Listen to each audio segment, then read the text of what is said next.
In this video, you will learn how to solve this tricky exponential equation. It's a tricky one indeed, and you are going to see how we are going to find the value of y.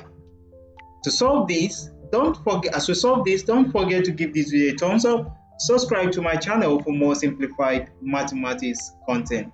Now let's solve. To solve this, I want you to recall two laws of indices. We are going to apply such laws of indices. The first I want you to recall is if you have a to the power of x multiplied by the exponent y, this can be separated to give you a multiplied by x or multiplied by the exponent of y. Separation of exponents. Now, if you have that and apply it to this expression, we will now have our 3 to the power of y to be separated, and that will give us 2 to the power of 3 multiplied by the exponent y plus 2 to the power of y, and this will be equal to 10. Great. Now let's apply another good law of indices. In that law of indices, if you are given a to the power of x, as we have up there, multiplied by the exponent x, we can have the inversion of this to give us a to the power of y multiplied by x, the exchange of exponents. So if we have that, we can apply it over here to give us 2 to the power of y, right, multiplied by 3, and this will be plus 2 to the power of y, and this will be equal to 10. Great. Now let's look at that expression very well. You come to find out that 2 to the power of y is common, right? So let's take 2 to the power of y to be equal to m. We take our 2 to the power of y to be equal to m. That expression will give us m to the power of 3 plus m, and this will be equal to 10. Now let's simplify this expression so that we can have a polynomial expression. And remember, a polynomial expression must be equal to 0. So we are going to subtract 10 from both sides. So we'll have m to the power of 3 plus m minus 10. And this will be equal to 10 minus 10, which is 0. So this is a polynomial expression. Now, how do we go about solving this polynomial expression? I'm going to use a very unique logic. And from that logic, you come to see that we can solve polynomial equation very, very easy. Now, you can pause this video a little and then try solving polynomial equation using the normal polynomial method. You know that? Insert or substitute the value of m into this expression such that the result will give you 0. And if it does, that is a factor. So you can use that factor divided by this polynomial equation to get a quadratic equation. And once you get that quadratic equation, you can now simplify that quadratic equation to get the other two factors. Fine. Now, instead of going through all this process, I can simply say my negative 10 can be equal to negative 8 plus minus 2. And negative 8 minus 2 will also give us negative 10. So that gives me the liberty to substitute minus 8 minus 10 minus 2 to minus 10 in that expression. So I'll have m to the power of 3 plus m minus 8 minus 2, and this will be equal to 0. Great. So having done this, I will now have to separate this. We'll have m to the power of, we'll have this expression to have m to the power of 3 minus 8 plus m minus 2, and this will be equal to 0. Now recall something, that 2 to the power of 3 can be equal to 8, right?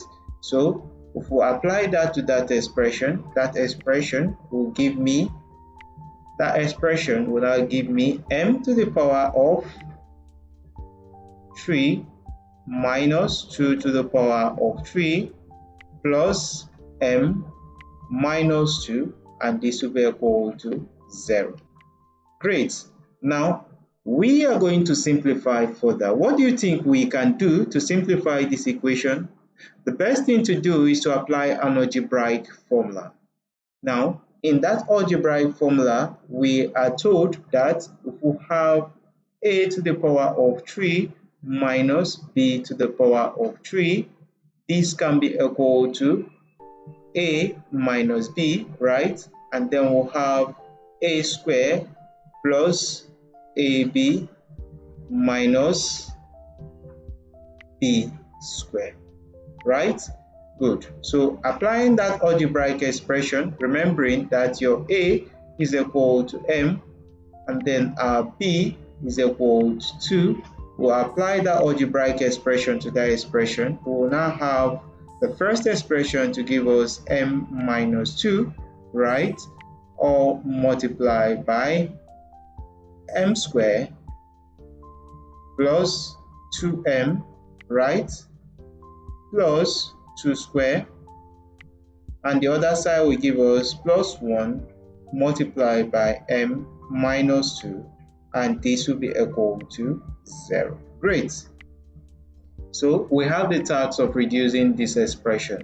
Now come to see this, you'll come to see that we have a common term, minus 2 and minus 2. So it's common. We're going to bring out minus 2, m minus 2, and then m minus 2, this whole value divided by m minus 2 will have m squared remaining plus 2m plus 4, and this whole value divided by m minus 2 will have plus 4 remaining, and this whole thing will be equal to 0. So from this expression, we'll now have two unique equations. A linear equation, which is equal to m minus 2 equal to 0, and a quadratic equation, which is m squared plus 2m plus 5 to be equal to 0. So you see, that polynomial equation has given birth to two equations, one linear, one quadratic. So we can solve the linear with our m equal to m minus 2 equal to 0. All we need to do is to add 2 to both sides. We'll add 2 to both sides of the equation, of the expression. We'll have this to be what? M plus 0 plus 2. And then this clears this. M will be equal to 2. So the first solution to that polynomial equation is m equal to 2. So we're going to look at solving the next one, which is involving a quadratic equation. So we'll have m squared plus 2m plus 5 equal to 0. So we can solve this equation, but before we do that, let's find the discriminant to see if this solution will give us a real solution or an imaginary solution. So we're going to find the discriminant of that quadratic equation, remembering that our a is equal to 1, our b is equal to 2, and our c is equal to 5 from that expression. So let's substitute that value into the quadratic discriminant equation formula we've brought out. That formula will now give us discriminant to be equal to 2 squared minus 4 multiplied by 1 multiplied by 5. So we'll have 2 squared minus 4 times 5 will give us 20. So what will this expression give us? This expression will now give us 4 minus 20, and this will be equal to a negative 16. Now come to see this, negative 16 is less than 0. So that means this solution is going to give us an imaginary solution and not a real what? Not a real solution. So as a result of that, we are going to neglect this solution. And then we are going to see that the only real solution to this quadratic or this exponential equation is m equal to 2. Great. Recall that we have been given that 2 to the power of y is equal to m. So our main aim is to find the value of y. So if m is equal to 2, then 2 to the power of y we said is equal to m, and our main aim is to find the value of m. So that expression will now give us 2 to the power of y equal to 2.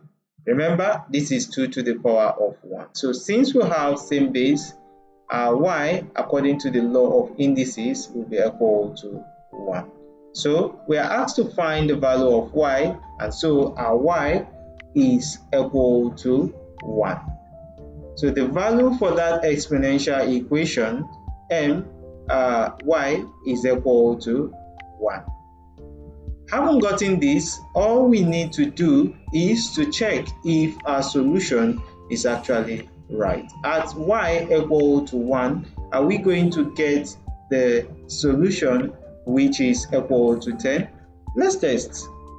We are given the value that 2 to the power of 3y plus 2 to the power of y is equal to 10, right? So we'll put the value of y equal to 1. Are we going to get the right solution? Let's test. We have 2 to the power of 3 multiplied by 1, right? Plus 2 to the power of 1. Is it going to give us 10? 2 to the power of 3 times 1 will give us 2 to the power of 3 plus 2 to the power of 1 is equal to 2. So we'll have 2 to the power of 3 is 8 plus 2, and this will be equal to 10. So what does that tell us? That tells us that 10 on the left hand side is equal to 10 on the right hand side. So that means y equal to 1 is the solution that truly satisfies that exponential equation we given up there. I know you did enjoy watching this video. Don't forget to give it a thumbs up, subscribe to my channel for more unique mathematics videos, and remember to share this video with friends and colleagues. Thanks so much for watching, and bye bye for now.